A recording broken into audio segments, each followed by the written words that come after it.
শুনে যদি একটু বলেন। আমরা হাইকোর্টের দ্বারস্থ হয়েছি, যেটা মুর্শিদাবাদের ধুলিয়ানের মার্ডার কেসে যে 13 জনকে যাবজ্জীবন কারাদণ্ড দেওয়া হয়েছে, তার সুবাদে আজকে আমরা অ্যাপিল পুরো রেডি হচ্ছে, আমরা হাইকোর্টে ফাইল করবো এটা।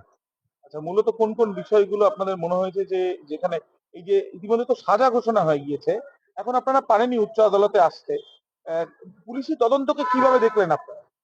পুলিশি তদন্ত টোটালটাই ভোগাস একটা তদন্ত, যেটাতে আমরা একদম পুরো প্রথম থেকেই সব মানে ইয়ে ছিল। আমাদের এই মামলাটা যখন আমাদের কাছে এসেছিল, তখন দেখবেন মুর্শিদাবাদে টোটাল 11 তারিখ এবং 12 তারিখের ইনসিডেন্টকে কেন্দ্র করে 372টা এফআইআর স্টার্ট হয়। তার মধ্যে 3 জন গুলি খায়, একজন গুলি খায়, তার নাম হলো ইজাজ আহমেদ, যেটা 11 তারিখের ঘটনা সাজুর মোড়ে।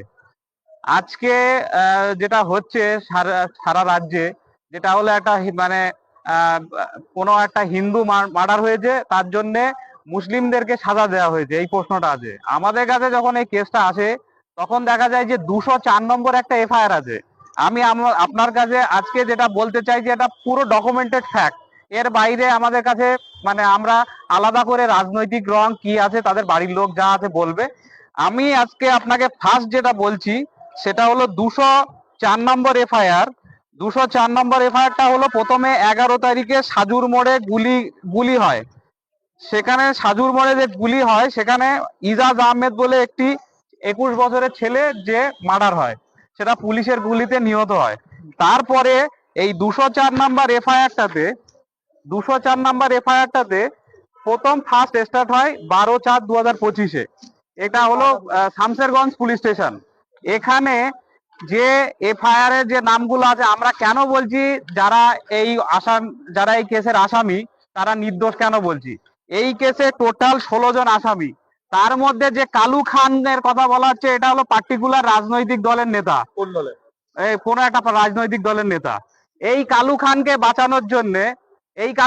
বাঁচানোর জন্য আমাদের যে কালু নাদাব যে হলো কাপড়ের ব্যবসা, সেই কালু নাদাবকে তুলে আনা হয়েছে, এই কেসে ট্যাগ করা হয়েছে। তাদের বাড়ির লোকেরাই বলবে তারা কিভাবে এই পুরো জিনিসটা, কারণ যখন 11 তারিখের ইনসিডেন্ট হয়, তখন এলাকা পুরো ছাড়া, কেউ এলাকায় ছিল না।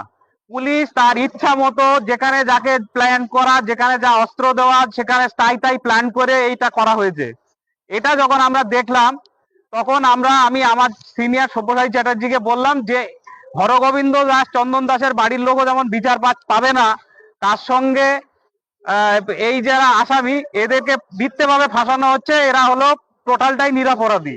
এবং কেন বলছি, আজকে যে স্টেট পুলিশ, যে ওখানকার পাবলিক প্রসিকিউটর, সে পারুল দাস, যে কমপ্লেনেন্ট এই কেসের 210-এর এফআইআর, 210-এর এফআইআর এর যেটা যাবজ্জীবন 13 জনকে সাজা দেওয়া হয়েছে, এই 204-এর এফআইআর এর 204-এর এফআইআর 210-এর এফআইআর এর সাজা দেওয়া হয়েছে।